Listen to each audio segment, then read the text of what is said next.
ជំរាបសួរបងប្អូនថ្ងៃនេះខ្ញុំមានមុខម្ហូបមកបង្ហាញជូនបងប្អូនទៀតហើយ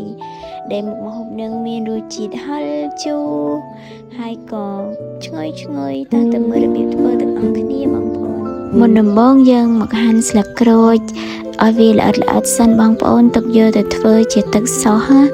ហើយបន្ទាប់មកទៀតយើងមកហាន់ខ្ទឹមសហាន់ឲ្យវាល្អិតដូចជាយើងទុកយកវាទៅបំពងអញ្ចឹងហើយបន្ទាប់មកយើងមកលាយគ្រឿងផ្សេងចូលមានប្រេងខ្យងហើយខ្ញុំប្រើជាមួយទឹកស៊ីអ៊ីវហើយក៏មានស្ករអំបិលហើយប៊ីចេង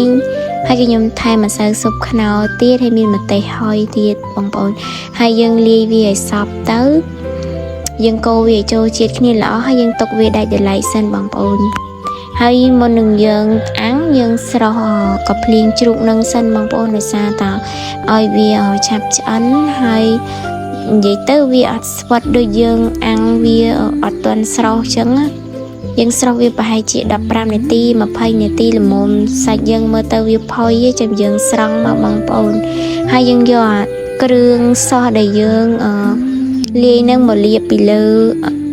កាភ្លៀងជ្រូកនឹងមកលាបឲ្យសព្វឲ្យចូលជាតិគ្នាល្អមកយើងយកទៅដាក់អាំងទៅអត់មានអីវែងឆ្ងាយទេហើយយើងអាំងឲ្យវាមានឲ្យវាឡើងក្រហមហើយយើងមើលទៅវាស្រួយវាឈ្ងុយតាមបងប្អូនចូលចិត្តចឹងសម្រាប់ខ្ញុំចូលចិត្តវារាងក្រៀម